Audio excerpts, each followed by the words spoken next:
Good morning, everyone, and welcome to St. Luke's Sunday Forum. I cannot contain my joy about my guest, my dear, dear friend, Elizabeth Lesser. Elizabeth Lesser is a genius of the inner life. She is eloquent, elegant, and badass. I absolutely adore her and have learned so much from her because we have been colleagues and friends for more than 15 years, starting back in what I call our Oprah days. So we'll get into that in just a second. But for right now, welcome to St. Luke's, Elizabeth Lesser. Thank you. Thank you so much, Reverend Ed. And it's like a joy bordering on an ecstasy to be with you. I told you all she's eloquent and elegant. It's just amazing. So we are in for a joyride, a glory attack, an experience of big love this morning with Elizabeth Lesser. And we're going to make a tour through 2 or 3 or more stops. And I guarantee you that there will be some stops we will make that I could not have expected, because we're with this fertile soul and brain and mind of Elizabeth Lesser. So Elizabeth, let's just have 1 or 2 moments of nostalgia. We don't need to burden everybody with how wonderful our friendship is, but let's just recall those early days when we met as a result of Oprah Winfrey. Oh, I call them the Oprah days too, the Oprah years. I think it was maybe, I don't know, 2 or 3 years. How many years were we on that ride together? I think we were on the ride for 3 years, Yeah. but that includes the radio work, which was 1.5 years, Yeah. and then some television work before and in the middle of that. Yeah. I don't think either of us ever predicted what happened. I mean, of course, everyone knew, including myself and you, who Oprah is. But I didn't realize that one day when she actually called me on the phone to ask if I'd be on the old Oprah show because of my book, Broken Open, what that would lead to. I mean, just being on the show once was so wonderful. And then I started helping her produce she wanted to take more spiritually minded books and bring the authors and the work onto her show. And then she had a radio show on Sirius XM. So she asked me to start helping her translate into people who weren't used to reading more complex spiritual books by people like Eckhart Tolle and Pema Chodron and you, Reverend Ed, people who people in the spiritual religious worlds knew about and read, but she wanted to have someone help her make it in the vernacular that others could understand. And I felt what an honor, but I did feel like I was a good person to do it because I've worked for so many years through my organization, Omega Institute, which is a conference and retreat center. It's 42 years old now, so I'd been at it since I was like 10, no, in my early 20s. Indeed. And so I started working for her, and at the same time, she brought you into the fold also. And ultimately, long story short, because as you said, we could talk about it forever, but the rest of you are probably bored already. We started having television and radio shows together, you and me, and sometimes other people. And Oprah would just ask us to expound on life and love and death and all things in between. And we had such fabulous times together, taking on different subjects, cultural subjects, spiritual subjects, relationships, family. And I think at one point she called us the God Squad. Something like that. But it was fabulous. And the best part was getting to know you and becoming friends. Thanks, Elizabeth. I certainly feel the same way about you. I do want to highlight just some things that you have just referred to. That you are the founding director, or maybe now you've passed on the directorship of the Omega Institute, a really important center for learning, expansion, transformation, and evolution in Rhinebeck. And thank you very much for doing that. It is so wonderful that that continues to have an ever flourishing life. And even now during the pandemic crisis, there are so many resources for learning and enlightenment there. Would you add anything else to that moment about Omega? Yeah, and it might be a bridge into talking about other things because we are a 42-year-old organization that is probably, if someone asked, how should I design a business nonprofit that's the worst business in the world for post-COVID, I'd say, oh, we have the place. We have the model.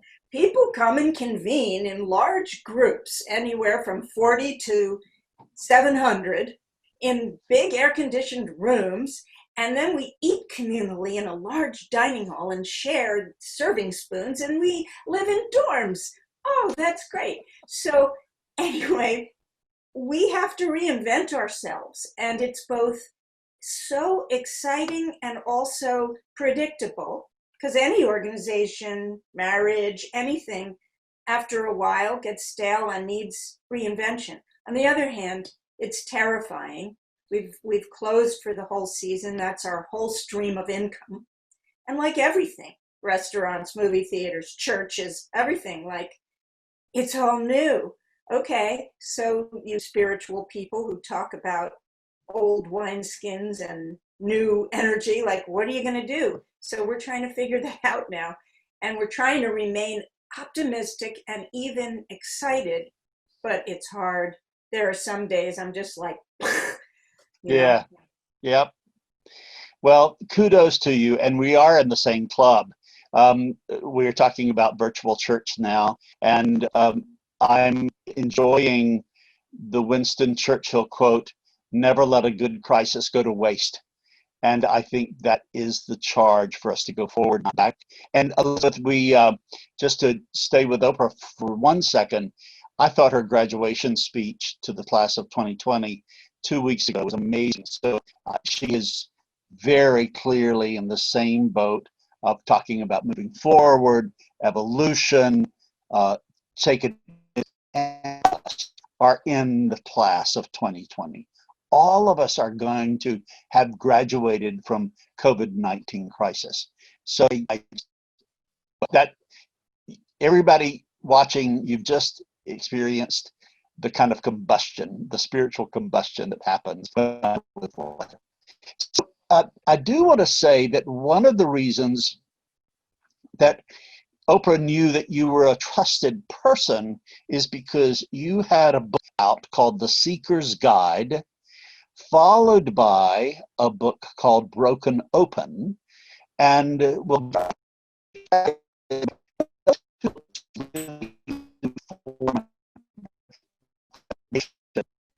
but you and your spiritual hunger and your experience, I mean, your spiritual wisdom. So you have been talking about living or navigating these broken open times. So would you take a few minutes to talk about the book Broken Open and what it means? And I'll interrupt and ask some questions, and then head toward this business and calling these times broken open times. Well, Broken Open actually came out 15 years ago, which is kind of hard for me to believe. And so last year, Random House asked me to write a new introduction, and they were going to repackage it, and it's actually just coming out. And I wrote it pre-COVID, but it sort of is perfect for COVID anyway, because I think all of us had been feeling uh-oh, this can't keep going on. The culture the way it is, the gross inequity, the environmental precipice we're heading toward, just the sense of division and grief in this country for what we could be and what we aren't, all the isms, the racism, the sexism, everything. So I took the book, Broken Open, How Difficult Times Can Help Us Grow, is the subtitle, is primarily about how our personal difficult times are served to us as platters that we didn't ask for. Like, here, do you want to change? Do you want to grow? Here, take this cancer, take this divorce, take this tragedy. Would you like to look inside and grow? And I have felt culture handing us platters of dysfunction for the past few years. So I wrote a new preface to the book, which was turning Broken Open more with a cultural lens. And so I write in this new preface, I remembered the story of when I came to the young editors at Random House I said, I want the title of this book to be Broken Open. And they were like, that's too depressing. That's too harsh. Why don't we call it like Finding Happiness or Light at the End of the Tunnel? And I was like, yeah, but that's not the point of the book. The book is first the broken, then the open. First the darkness, then the light. You know, the Dante story of the long trek through the wilderness. So the book is about my own story of broken times. Primarily for me at that time, it was a divorce and becoming a single mother. But it also was about many other people's stories of even harder traumas. And it's both a memoir and a how-to. How do I use the hard times? How do I ask them, what have you come to show me about my soul? How constricted my soul has become? And can I be more brave about listening to the soul than I am scared about changing my life? Yeah, let's just drill deep a little bit about the soul. I can't wait to get a copy of the anniversary edition. I have read Broken Open, I think, 2 or 3 times. And one of my greatest compliments I can ever pay to a book is that it will preach. There are so many sermons that I have mined from this book. So for any preachers who are listening, watching, and anybody else, this book is a book of wisdom. It's also a book that you can take into your meditation and just savor passages at great length. So whenever I think about your book, Elizabeth, I think about soul. I mean, it's one of the most, here I'm repeating a word too many times, eloquent excavations of what the soul is and its power and what life is showing us. I mean, that phrase, handing us a platter of dysfunction, what an image. And, what have you come to show me? To ask a crisis in our lives, what have you come to show me? And so please unpack that some more, Elizabeth. I think that's so rich. Well, it's, as you probably feel every time you preach, using the word soul feels a little dangerous. First of all, because someone's going to say, well, what is the soul? And all you're going to be able to say is, I don't know. I don't know what it is. But I can tell you what it feels like to me when it calls me. The soul is calling all of us all the time. And depending on how fast we're moving or how ready we are to listen, we can hear it, or sometimes it just sounds like a dull ache an ache that says, wait a minute, look at this amazing life, but I'm sleepwalking through it. I feel half dead, or maybe 90% dead. My job, my family, my body. It, is this really what it's supposed to be like? You know, we know that we're born into these perfect little baby bodies with a hunger for happiness and laughter and joy, and then we get worn down. But I contend the soul, the ageless, eternal soul, is still there. It's as vibrant as ever because that's its essence, vibrancy. You know, the great preacher Howard Thurman, who was Martin Luther King's one of his teachers, he says, don't ask what the world needs from you. Ask what makes you come alive and go do that, because what the world needs are people who have come alive. So the soul says, I'll show you how to come alive. But in order to do it, you may need to get rid of a whole bunch of crap in your life. And that's scary if the crap is maybe a dysfunctional relationship, or the crap is 70 extra pounds, or the crap is a job that is frickin' killing you. Or in the culture, if what would make us come alive is some real times like COVID-19, where we have to let things fall apart, like the phoenix, everything's going to have to burn, and then maybe we can rise.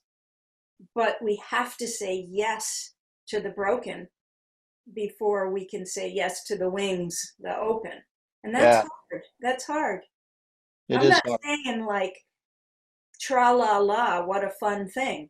It's tough. It is tough. And it takes courage to make that move, because everything in the culture, or most things in the culture, tell us to avoid all of that and not look at it as a message that's quite friendly, that can wake us up to something. Yeah. So, you know, Rilke says, in the difficult are the friendly forces, the hands that work on us. Wow.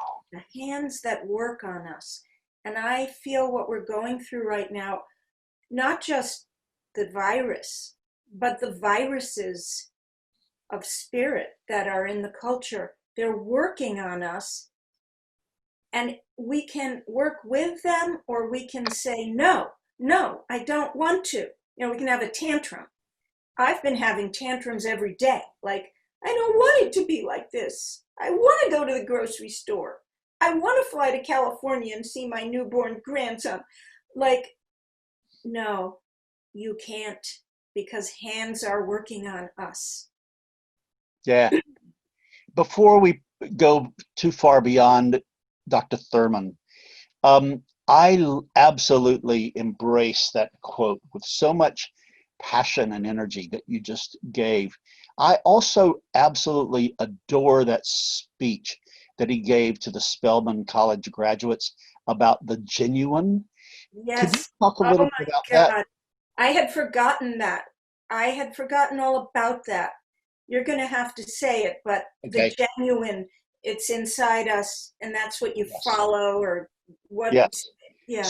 So he says that it is absolutely incumbent upon us to listen to the sound of the genuine and become familiar with the sound of the genuine. And if, to the degree that we don't, we will live our lives at the other end of other people's strings that are pulling. And finally, I love the point, and this has to do with meditation. You and I will talk about meditation before we say sayonara today.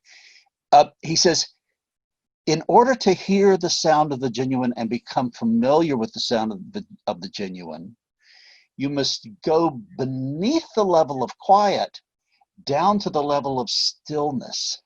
And that's where the sound of the genuine resides and is waiting. And I love you're connecting that with the soul. It's a waiting to tell you what does come alive in you. Yeah. Isn't that something? Oh, Yeah. Elizabeth.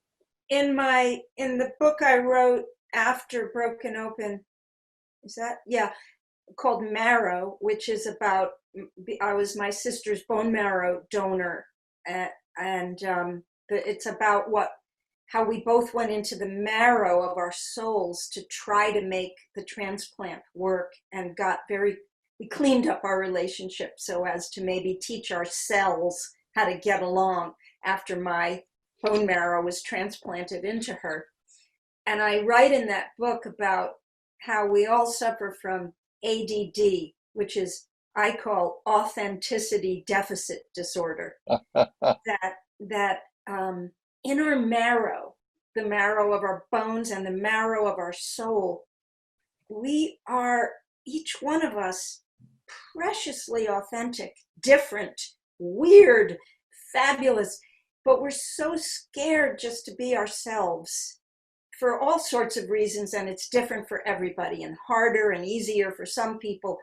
But we all share that longing to sing our own soul's song, and whatever the forces are that keep us from doing it, and the courage it takes to come from our truth, our authenticity, especially in relationship with each other, to say what's on our soul with each other, kindly but honestly. The miracle of cleaning up relationships through telling the truth is something I will never, ever get over, the miracle, because I'm always forgetting it and living in sort of, semi-dishonesty in relationships just because, like, I don't want to hurt him, or I need something, and cleaning up relationships, especially now when we're so close in the home together and there aren't other distractions of work and other friends. I have found myself really trying so hard to have that genuine, the voice of the genuine in my relationships. I I just have to bear witness to how emotional I am listening to your voice and wisdom again, Elizabeth. I love you so much. So thank you very much. I'm sorry to put that in there, uh, but it's true. So let's go back to the cleanup project just a second, because I know you to be a person who is interested in genuine relationships, interpersonal relationships. And I, frankly, every time I've ever been with you, I have felt the call from you for our relationship to be genuine. And I've seen you gently and courageously and very bravely do that in other relationships.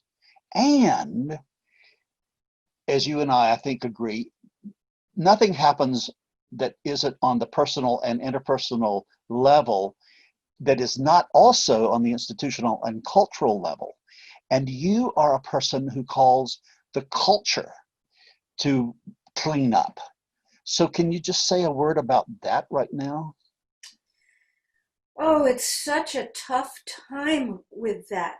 Thank you for what you said, first of all. And I believe it's all about relationships, everything. Like this fascination and obsession we have with the important people, the celebrities, as if their lives are more important than our lives, when what's the only thing that's important is that person who's in front of you right now. And we have this idea like we got to vote in the good people, and then we're not being the good people just with our wives and husbands, with our kids, with our friends. So yes, we got to be social warriors, but the real work is walking the talk, and that's hard for all of us. But on the social level, I'm so concerned. I have never been this concerned that we can't even have the honest conversations because we're not getting the same information. It's like we're living in different worlds. I did a TED talk several years ago that I called Take the Other to Lunch. It was like a it wasn't an organization. It was just something I wanted to suggest to people because I was doing it. I was taking people to lunch who had the opposite social opinions from me, whether it had to do with gay marriage or environmental climate change or uh, abortion. I was just trying to have loving, truthful conversations, not to change anyone's mind, but so that we could be human together. And in fact, marry our stories and something new would come out of it because that's what it's all about. That's how cultures evolve. Oh, you believe this? Hmm, tell me why. I don't believe that at all, but I respect you. I don't think you're an idiot. I want to hear. Oh, and now you hear me. And then maybe we could create something, the marriage of the two, the child of the differing opinions. But we can't do that right now. I find myself with COVID-19 feeling like if I give even an inch of an opinion, I'll let them win. I don't want to be like that. It's a very hard time in that way. I just want to acknowledge I don't have any easy answers at the moment on how we're going to get past this moment. But let's do two things right this second. Before we pass beyond Marrow, let's just note that was your third book. It is an amazing book about the relationship between you and your sister that had all of these facets and levels to them. In order for you to do this bone marrow transplant, you had to do all this relational transplanting. And then I want to come back to the take the other to lunch. But do you have anything else to add about the book or the process Marrow? Well, thank you for saying that because it helped me remember, people write books. I write books. Reverend Ed writes books and gives sermons. And it's not because I do it so well all the time. I just have a gift to write. I write about my struggle with all of this stuff. Not that I've reached some sort of level of daily living it. I write as a reminder for me and my readers. Anyway, when you said in order to do the bone marrow transplant, we had to do what I called a soul marrow transplant. Wow. We had to excavate our history as sisters, where we had been unkind to each other, where we hadn't told each other the truth, how we had landed at a sort of okay relationship, but not as deep as either of us wanted to. And we did that because it was a life or death situation. And what it taught both of us was you don't have to wait till somebody's dying and you might be able to save them. If your cells could get along in her body, you can do it all the time with everyone. So it made me think in terms of this historical moment in our country, how if each one of us sought out someone from quote unquote the other side right now and just had a human to human loving, I see you, I feel your pain, I know this is a hard time for all of us. Just that, perhaps we would begin to soften the field a little in the country. I do love that. You and Dan Siegel are friends, like he and I are friends, and he has this 4 S's. And Elizabeth, if I had my druthers, I would write a new Bible. Let me save that instead of rewrite the Bible, and it would be the Bible of the House of Love, and in it would be excerpts from your books and from Dan Siegel, who says so much can be healed that has been traumatic, to the degree that we have the 4 S's in mind, and you just named one of them. I see you. All of us desire to be seen, soothed, safe, and thus secure. And that is the hallmark, I think, of your life and your books, that you really do want people to feel safe with one another and be seen without any kind of denial or anything else. Yeah.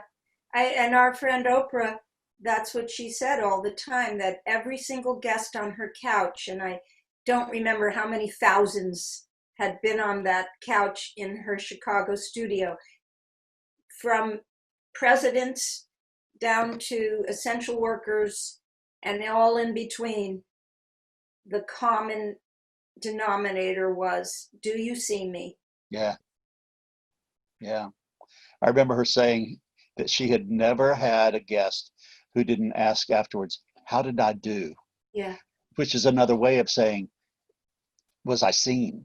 Did I?" And was the best of me seen? Yeah, If you look past all of the crap we all cart around, our unkindnesses, our fears, our neuroses, our blame.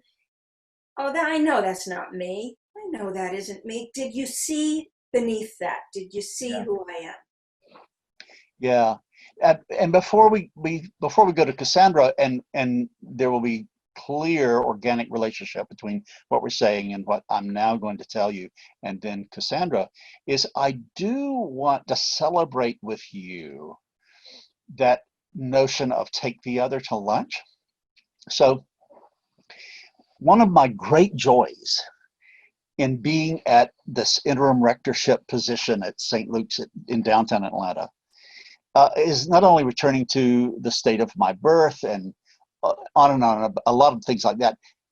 It is that this is a parish, although it has a progressive edge and reputation, there are a significant number, and I say this with excitement, there are a significant number of people in there who voted for Trump and who have beautifully conservative hearts. And here's the story I wanted to tell you. So everybody knew what they were getting when they hired me for this 18-month job, which is going to turn into almost 3 years job. Nevertheless, they had all gone to school on me and looked at the content on YouTube and Google, etc. And in that was the revelation that I was a conscientious objector during the Vietnam War.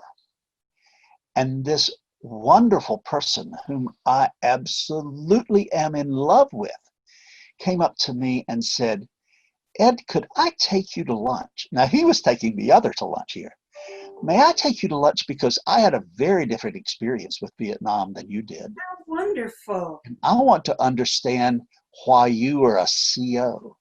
Well, Elizabeth, it was just an amazing experience of his telling me his journey from high school to Vietnam and then on to his adult life, and my doing the same thing. And there's so much area of discovery that can come from that. I was amazed during this lunch. I told the story about the impact of Kent State on my journey. And I had this aha experience of learning that his story and my story, although we were in the same state of Georgia, were two opposite, not two opposing, but two different universes. And he and I have become fast friends. And I don't intend to try to change his mind or he to change mine. And I'm hoping that he and I can tell the story on one of these forums. Nevertheless, it works, Elizabeth, what you're calling us. What you're And calling us to do works. we don't know what exactly it means. It works. I remember when I gave a speech once at a women's conference, and I thought, okay, we're saying that women have the ability to do power differently Yeah. here at this gathering of 600 women from around the world. How dare we say it if we can't um, do what's different is coming from love and coming from cohesion of all peoples. So I thought, oh, I'm going to bring to this conference not just the predictable feminist speakers, but I'm going to bring some people. There was a group in Boston who women from both sides of the abortion debate. There had been a murder of a doctor at a abortion clinic. And the women in Boston who were from the pro-life movement and the women from the pro-choice, they got together secretly because they knew this isn't what either groups wanted. They didn't want violence. They wanted the opposite. The pro-life women were pro-life. The pro-choice women were not about doing harm to anyone. So for years, they secretly met and they became beloved friends, like you and your friend. And they went to each other's kids', confirmations, bar mitzvahs, funerals, graduations. They became friends. And then they started teaching other groups how to do this. So I brought them to the stage at this women's conference to show us how to do it. And some women in the audience were moved and some were upset. Why? Who cares? Who cares if they buy ice cream cones together on a summer day? Like, this is a tacit approval of their worldview. And they didn't understand this. So it's a soulful thing. You can't wrap a lot of intellectual words around it. Why does it matter that you and your friend aren't changing each other's minds, but live in each other's hearts? Yes. Why does that matter? I don't know, but I know it matters. Yes. I know it matters too. And it matters not just in terms of my relationship with him. It matters historically. There's something very deep and of historic significance for us to find ways to maintain our differences and yet to relate soul to soul in harmony and in rhyme. I love the call to that. Yeah. Charles Eisenstein has written such important stuff. I love him, yeah. I see your smile of recognition on your face. Both to talk about the myth of the separate self and how that's a delusion and interbeing is the opposite of that. And he also has taken that to relate to what you and I are talking about right now in what he calls the polarization paralysis. Yeah. And I think it is a very good illustration of our brain waking up to see what its next evolutionary step needs to be. We need to move evolutionarily beyond polarization. And I think your writings about the soul, Elizabeth, are getting at it. Thank you. You mentioned Dan Siegel, and he talks about the neuroplasticity of our brains being a good sign for what you're talking about, that our brains actually can change even when we're at our advanced ages. They can change. We can create new neural pathways by different behaviors that lead toward what you're saying, Charles Eisenstein says, towards interconnectivity as opposed to division. Absolutely, absolutely. So Elizabeth, I've been paying attention to Toni Morrison's writings since she died, very, very carefully. And her comment about how she wrote her books is one that I want to pose to you. She said that she knew when she should write a book because she wanted to read that book and couldn't find it, and knew that she had to write it so that she could then read it. And if that gets us off track with Cassandra Speaks, ignore it. But I'm really curious, what are you wanting to read? And when you want to read something, I want to read it, by writing Cassandra Speaks. I love that question. First, let me say that this is the first time I am speaking to anyone other than the people who first read the book as my readers about the book. It has not come out yet. It comes out in the fall, and I'm just getting ready to talk about it. So that's a fantastic introductory question for me as well, to talk about the book, because I am someone who has walked two specific paths in my life. I mean, I've walked many, but I would say the two main ones are the spiritual path. And by that, I mean how do we be the people we know humans were meant to be? How do we move out of ego, blame, conflict that turns into violence? Like, how do we be the shining carrier of God's love? How do we do it? That's to me what the spiritual path is. I've also walked the feminist path. And what feminism means to me is women are not only equal to men, but we have something specific inside us, our hearts, our hormones, our roles that the world has been denied and desperately needs. So that is my feminist path. And I have tried to marry them over my life. And sometimes I've erred in one direction or the other, and I've had convened many, many, many conferences at Omega and participated in others around the world, feminist conferences. And I've never quite found my voice that carried the two, that it's not just about women rising up.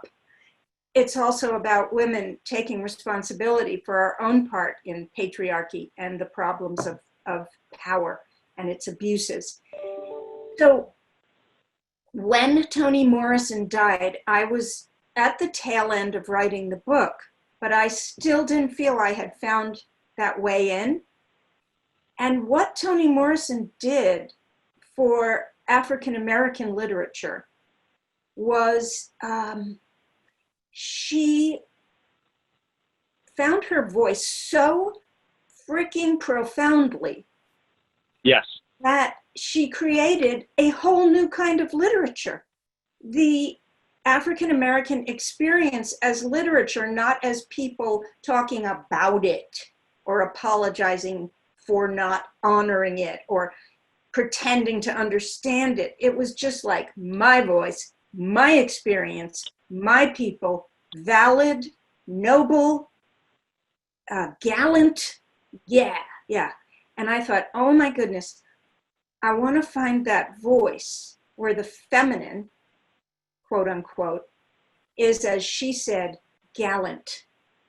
I want to have a gallant, strong, feminine voice. And I worked really hard to find it. I'm not saying I did, but you asked, why did I write that book? What called me to write it? It was to marry the deep, kind, essential feminine with the kick-ass, I'm going to change this sorry world for the better because I know what it needs, said the women. Oh, my heart's beating fast, Elizabeth. What a powerful, inspiring response. Thank you. So now let's get into the content. So what does it say? I mean, thank you very much for letting me have an opportunity to scan the book. I can't wait to hold it because I love to hold books when I read them. But what is it saying to us? Well, I chose the title of the book, Cassandra Speaks. When Women Are the Storytellers, the Human Story Changes. That's the title of the book. Because I love myth, I love story, I love the Bible, I was raised on it, I love movies and literature. I'm just a tremendous lover of literature, classic literature, modern literature. And I know that human culture is carried forward on story. That's the way we learn, that's the way we experience and listen and grow and change, through parable and story. And I went back into a lot of the old stories, from the Bible stories to the Greek myths to our Western literature. And even though I've been a feminist and a reader, I was shocked at the storyline that runs through Western culture. And I'm talking about Western culture, I'm not talking about indigenous culture, but it's also not only Western culture, it's Asian culture, it's many, many cultures. The storyline of women as told by men, because men told our founding stories. Men told the stories about what it means to be human. So I unpacked some of those stories, like what story would Eve have told if she wrote about picking the apple? And why is Pandora blamed for opening the box that set forth all the human grief and sorrow? And Cassandra, who was blessed with the ability to foretell the future, but because she wouldn't have sex with Apollo, he punished her and said, "Oh, you'll still know the future, Cassandra, but no one will believe you." And with all the recent gaslighting around women speaking their truth but not being believed, I thought, okay, it could be, Eve speaks or Pandora speaks or any of the myths and heroines of Western literature, but Cassandra seemed to hold the story of women at this moment. Find your voice. Don't try to have a voice of what culture says it means to be powerful. Let's see if women could do power differently. Find that voice. Right. And when women tell the story is different. You're stimulating in me two things. One, that Toni Morrison simply didn't want the gaze, the white gaze, because that impacted the story she was telling. Right. And we don't need to extend this into a conversation about Toni Morrison. And it just is making me think that is the case when men are telling the story about women and not honoring women storytelling as conveying truth about who we are. That's one point I want to make. And either one of these you can go with or ignore it and say, Ed, give me another response. But the other thing is, we are having some very tough moments about race right now in terms of violence, hot violence toward people of color, and also the slow violence of the disproportionate impact of COVID-19 on people of color. And you and I have talked about the systemic inequality that exists in life. And it just seems to me that we're stuck. Is Cassandra Speaks saying that this is a way to move forward if we can get the story told by women, the analysis offered by women, the solutions offered by women, the evolutionary graduation out of pandemic moving forward? Yeah, and there's so much in what you just said. We could talk for hours about that. I feel I need to start it with a caveat, which is that when I say women, there are many women who will not see themselves in what I'm saying. They might say, those old stories work for me, thank you very much. Stop rewriting history or my beliefs. And I am careful in the introduction of the book, and then I just throw it away because I just needed to write what I think. But I'm careful to say that you take a cross-section of women or you take a cross-section of people of color, and there's a lot of variety of thinking. So it's highly unfair to say this is for all women or this is what all women think. But I do believe that there are stories locked in people of color. There are stories locked in gay people, locked in women, that because the major storytellers speak in a different voice, have different kind of hearing mechanisms, not good, bad, wrong, but different. And when you're the prevailing, I'm not saying anything new, when you're the people in power, you don't have to listen to the people with different ideas. And who would want to if you've already got what you think you want? But it is time for women to find a voice that feels real and true.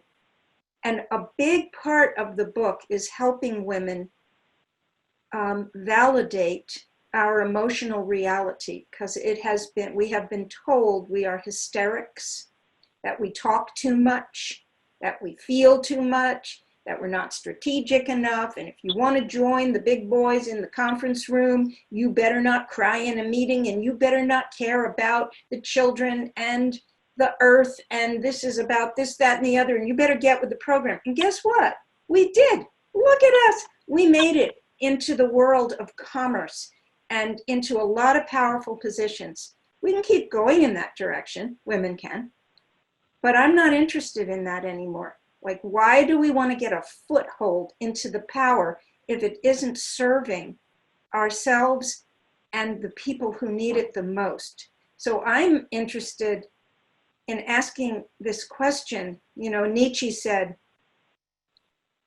when you fight monsters, be careful you don't turn into one. I'm not saying men are monsters at all. I'm also careful in the book to profess my adoration for men.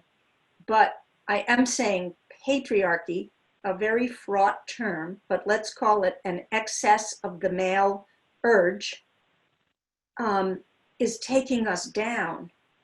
And if women just try to figure out a way to out-patriarch the patriarchs, it's not interesting to me. What's interesting to me is women learning to validate something deep and profound about what women feel and think, and then bringing it into leadership and literature and art and culture. And I want to ask, you earlier talked about the storyline. Isn't it the case that if the story that is locked inside of any of the categories you mentioned, or any others we could mention, if those stories are unlocked and come out and can be articulated and expressed, then we have a chance of changing the storyline of culture and of human history. Am I getting it? Absolutely, totally. So there's the storytellers and there's the story. In order for the story to come out, the storytellers have to validate their own sense of self, like Toni Morrison did.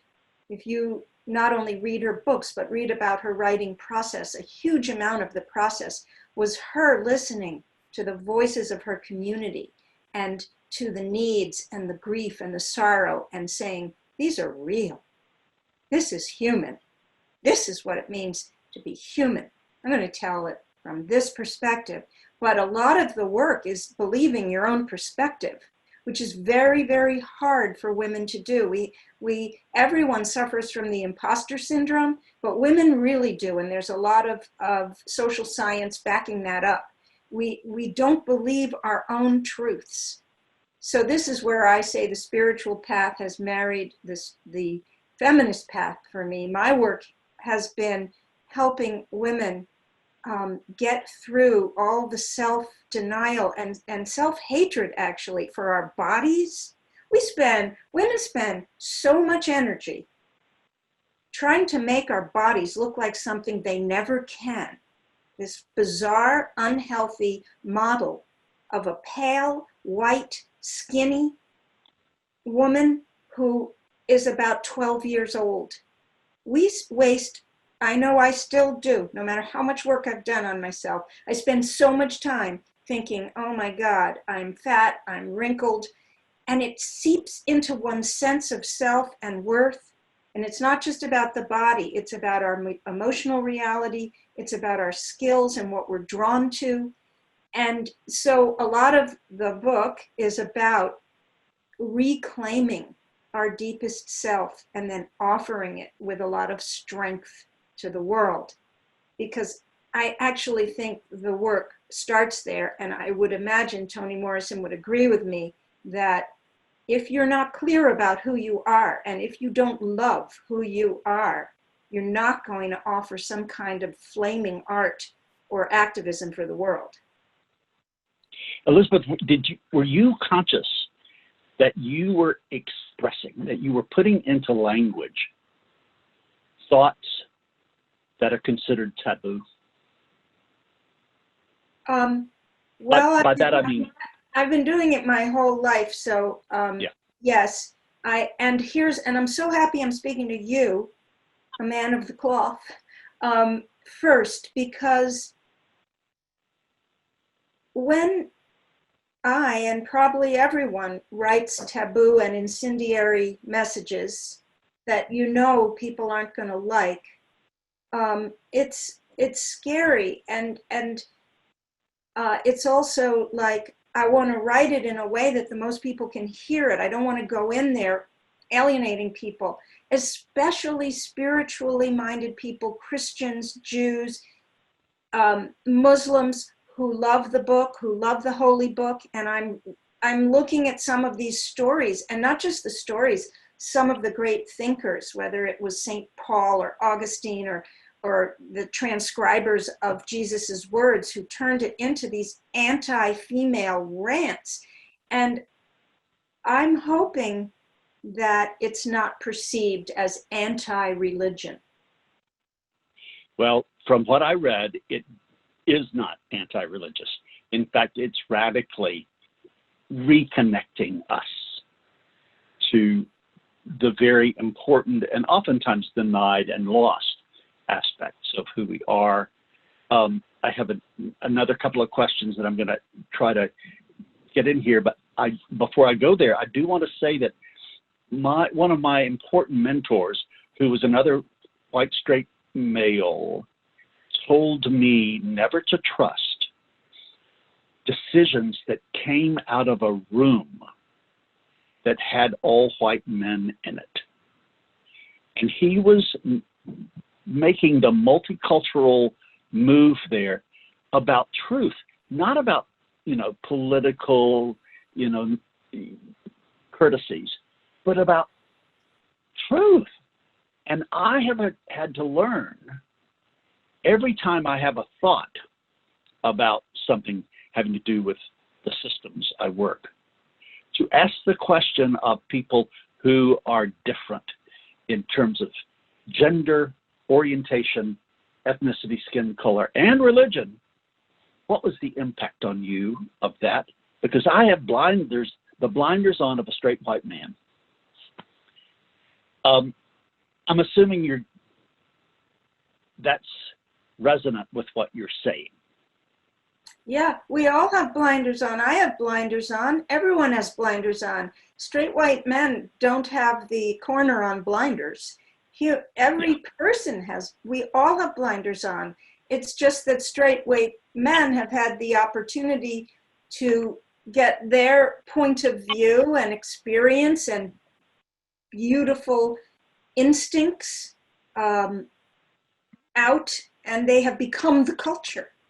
So we're all fish swimming in a water that has been defined for us. And we all have to take our blinders off. And I think women and feminists, we all got to take them off and look at each other as fresh and with love and forgiveness, but also with conviction and strength, both. This is not rocket science I'm talking about, but it seems to be the hardest thing for us humans to do. And we have to do it with community. None of us can do it alone. So final question. So what's the answer? How do you get, what did you discover was the answer for you? I'm very curious about the toolbox that you list in the back of Cassandra Speaks. I don't know if your answer is going to be each one of those items in the toolbox, or if there was a central switch or turn that happened for you. I would say the whole book is about that central switch that each one of us can find. I also want to say, of course, as you know, there is no one answer. We're all stumbling toward it. It's such a sorry state of affairs at the moment. On the other hand, it's an exciting time where we all got to look for that switch and turn it on. But in the toolbox at the end of the book, I offer a few meditations for women and for men. It would work for anyone. And my favorite one is something based on a Buddhist meditation, but I call it something from a needlepoint I found in my sister's office after she died. She was a nurse practitioner. And it said, do no harm, which is the oath that medical people take. Do no harm, but take no shit. So that was the saying. And can I say that on this? Absolutely, yes. Okay. So this meditation that I teach for women, for anyone, is to find that backbone in yourself. Like you see a Buddhist statue often with this hand motion. So this is the take no shit, and this is the do no harm, this cup that could hold the pain of the whole world. You're so sensitive, you're so open. But if all you are is sensitive and open, you're not going to make much change in the world. So it's this sense of, look, I know who I am. I know what I want to do. I have worked on myself to know it's not coming from my ego too much.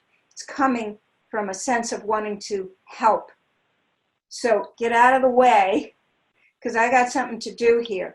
Oh, at the same time, I'm going to try so hard to do no harm. So holding these postures, both do no harm, but take no shit.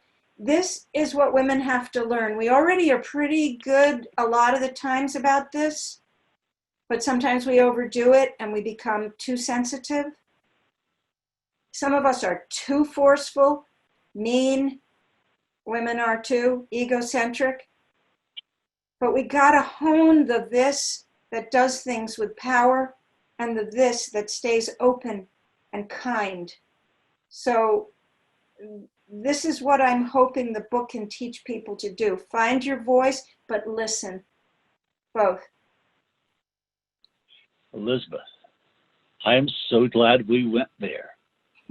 Thank you very much.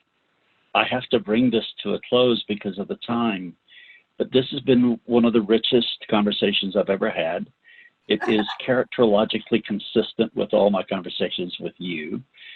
Thanks be to God, thanks be to goodness and grace. Thank you very much. We are going to ask you to come and talk some more with us. My colleagues in the control booth have been putting up some photographs of books and of you and me, including a photograph of Cassandra Speaks, so that people could have prompts to buy your books and plumb the depths of your wisdom, which is ever growing and ever evolving. Thank you, my friend. Namaste, always. Thank you, So Reverend. glad to be with you. Yeah, Absolutely. Love you too.